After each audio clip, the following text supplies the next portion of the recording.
Bonjour, c'est Guylaine, 5 minutes avec toi. Est-ce que tu sais que la personne la plus importante, c'est toi? Alors probablement, tu penses le contraire, que cela soit conscient ou pas à l'intérieur de toi. Pourquoi tu penses le contraire? Parce que il y a de fortes chances que dans ton enfance, tu aies vécu des choses difficiles, des traumatismes qui n'ont pas été libérés, qui n'ont pas été compris. Et donc, de ce fait, tu as tiré des conclusions de tes expériences, mais ce sont des conclusions avec ta compréhension d'enfant. Et forcément, l'enfant que tu étais ne pouvait pas avoir une vision juste, une compréhension juste des événements.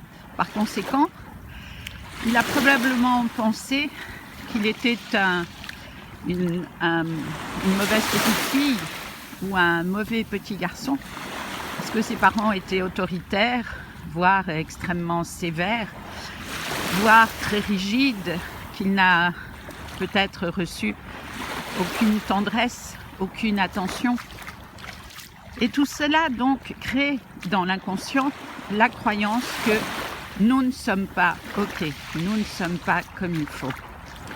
En grandissant, cela bien sûr continue d'être, à moins qu'au cours des situations difficiles de notre vie, nous puissions faire un travail intérieur qui nous permettra de transmuter ces croyances délétères qui jouent contre nous dans la mesure où notre vie est le résultat de notre vibration.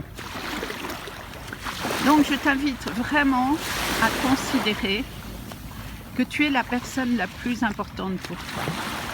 Il se peut que ta réaction, lorsque tu entends ça, soit de dire eh bien non, je pense que si je suis la personne la plus importante pour moi, c'est très égoïste. Et en fait, ça n'est pas le cas. Ça n'est pas du tout égoïste. Parce que réfléchis. Quand tu as fait plaisir à tout un chacun autour de toi, malgré ton désir, par exemple, de te reposer, de rester au calme, dans le silence, etc. Une fois que tu es fatigué, que tu n'en peux plus d'avoir répondu aux besoins des personnes à l'extérieur de toi, qu'est-ce qu'il se passe?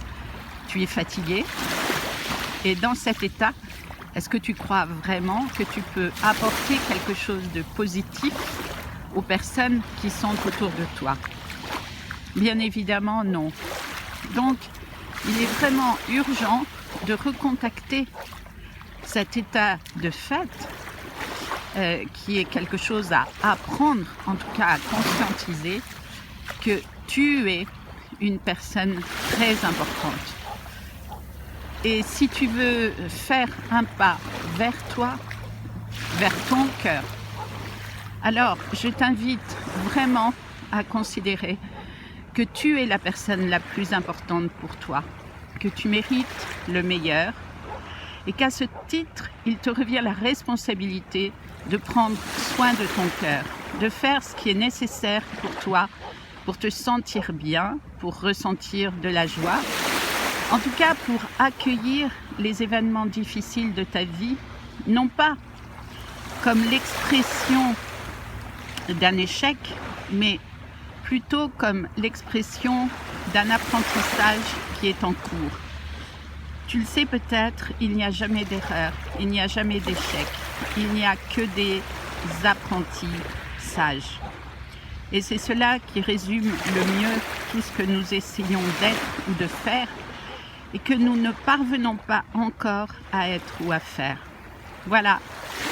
Je te souhaite une bonne journée et si tu as envie de vivre ce chemin vers toi, je te donne rendez-vous sur guylainelipski.fr. Merci à toi et à bientôt peut-être.